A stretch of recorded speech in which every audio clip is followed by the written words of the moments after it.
Hello Manchester United fans.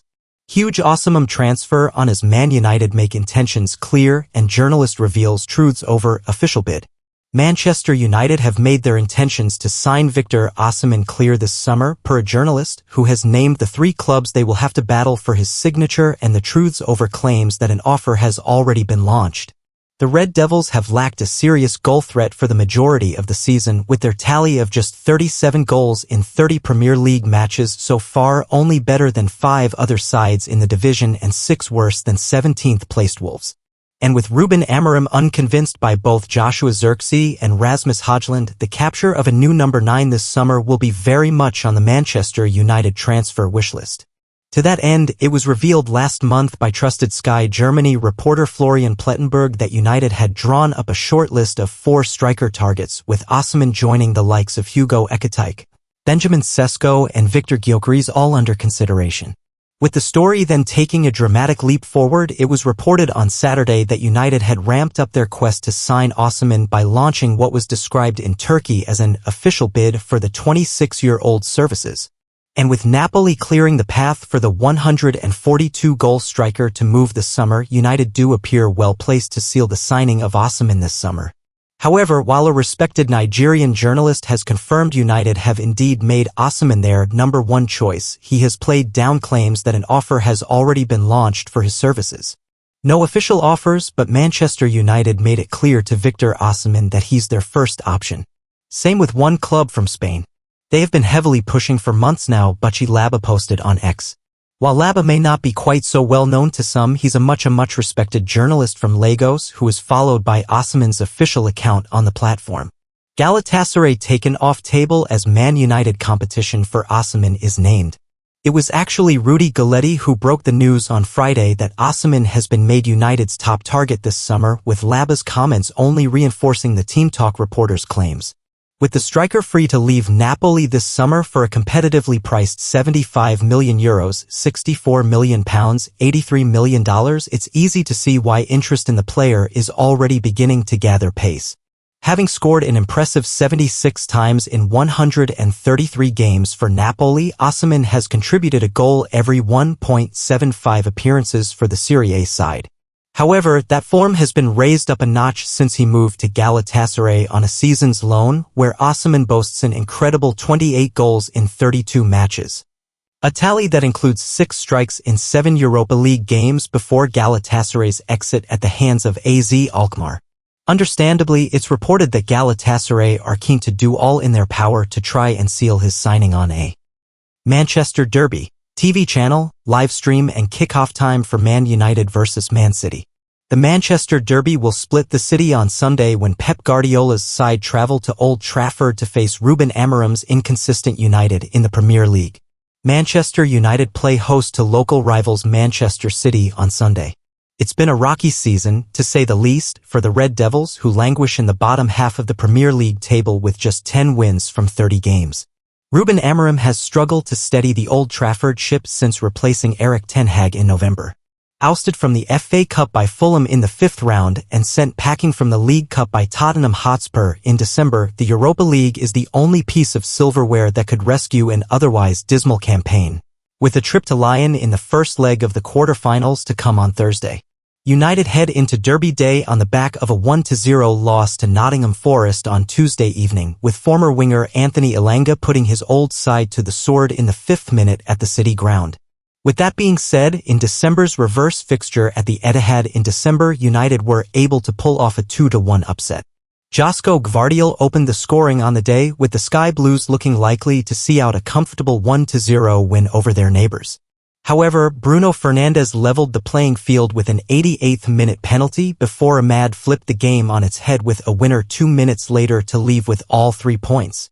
With 6 Premier League titles from their last 7 seasons in total, City have also failed to live up to expectations in 2024-25, finding themselves in a dogfight for Champions League qualification. Pep Guardiola's citizens have suffered 9 losses in total over the course of the campaign thus far, the same number as their second-place finish in the league in 2019-20 when Liverpool claimed their first Premier League title. Guardiola's team head into their clash with United off the back of a comfortable 2-0 win over Leicester City on Wednesday, Jack Grealish and Omar Marmoush making the difference against Ruud van Nistelrooy's relegation-threatened side on the night. And will hope to carry on that momentum when they make the short trip across town. What time does the Manchester Derby kick off? There's plenty of action battling it out for television spots on Sunday with Brentford facing Chelsea, Fulham hosting Liverpool, and Spurs battling it out with Southampton at 2 p.m. United and City will clash at the later kickoff time at 4:30 p.m. Previous editions have been moved forward following discussions with police, but that hasn't been the case on this occasion. What channel is the Manchester Derby on? Sky Sports will air league leaders Liverpool's trip to Craven Cottage before they provide coverage of the Derby. The game will be shown live on Sky Sports' main event and Sky Sports Premier League, while Sky Go and Now TV customers can also tune. Why Ruben is relaxed about our transfer plans. Manchester United head coach Ruben Amorim explored the subject of summer transfers during the second part of his press conference to preview Sunday's Manchester Derby. The boss was asked several questions about our plans for the upcoming window and, as you can read in the Q&A below, he is confident about his preparatory work with technical director Jason Wilcox to identify players for his philosophy. Delve into the details here. Hi Ruben, at Sporting, you and Hugo Viana combined to win titles without always having the biggest budget compared to Benfica and Porto. How do you win a league without the biggest budget? And does it show that Hugo was exceptional at his job at Sporting? Do you need Jason Wilcox to be exceptional at his job here if this club is to win the league when it can't spend the money that Manchester City can? It's a different context, a different league. Of course, we were in a similar position, maybe lower. But this is different. Here the competition is completely different. Of course, we need to have a great connection. I was so lucky to work with Hugo, but I find it is more or less the same relation with Jason, so in that department I'm completely relaxed. We need to be really good in recruitment, we need to know our system and the way we play. The players have to be perfect for that position, so we know what to do, that is clear, we will see next season. Ruben, you've come up against Guardiola twice this season and beat him both times. What has been the secret to those wins? Lucky. First game was so lucky, the first half could be 0-4 and we won 4-1. The second game, I prefer the second game, we won in the last second. I think they controlled more of the possession, but we were there fighting with Manchester City. So, if I have to tell you one thing, maybe luck. Do you need more than luck to beat them a third time? Of course, because the odds drop. But we are prepared for the game. We are improving in some aspects of our game, sometimes the results are not there, but we are improving and I can see that. So, let's continue with that idea. We know it's going to be a different game from Nottingham, so we have to adapt the way we play and we are working on that to be prepared for Sunday. It's funny you talk about good luck there because when I think of Ahmad scoring against City, he's been injured. I'm thinking you've had a lot of bad luck this season with injuries and managers don't like to say that because it looks like an excuse. Are you quite excited that it looks like, next season, if you don't have all these injuries, the progress could be quite quick because you've been without a lot of players this season? I'm really excited for next season and I'm already really stressed for next season because I put a lot of pressure on us. We've had a lot of bad luck with injuries, but you can look at the Premier League. Everybody had some injuries, so I don't like to focus on. Pep Guardiola's cunning strategy on £80 million deal landed Man City last laugh over Man United.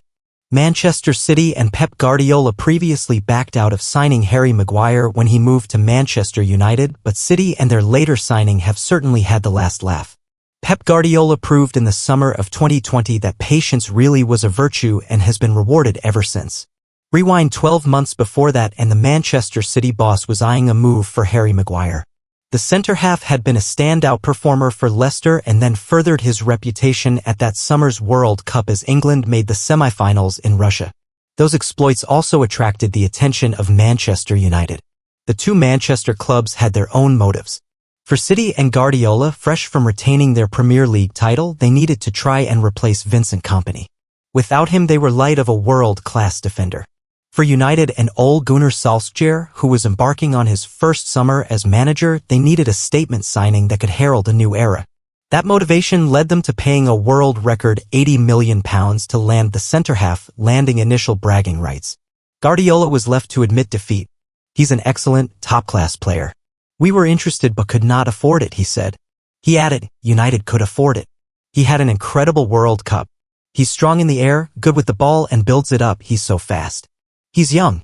Congratulations to United. From that season, it is hard to decide who had the tougher period. Maguire and United began the season with a thumping 4-0 win over Chelsea, but things quickly began to decline and the criticism that has continued to follow the Englishman began. Overpriced was the most common insult hurled his way. City, meanwhile, hit with an injury crisis at the heart of their defense, found themselves at times playing with Rodri and Fernandinho as their two centre-halves. The failure to replace Kompany was heavily criticized as City eventually finished second to Liverpool, with United, who enjoyed a renaissance, ending in third. Guardiola dealt with some short-term pain, but his long-term gain has been immense. Largely because he chose to spend £65 million to land the highly rated Ruben Amorim from Benfica.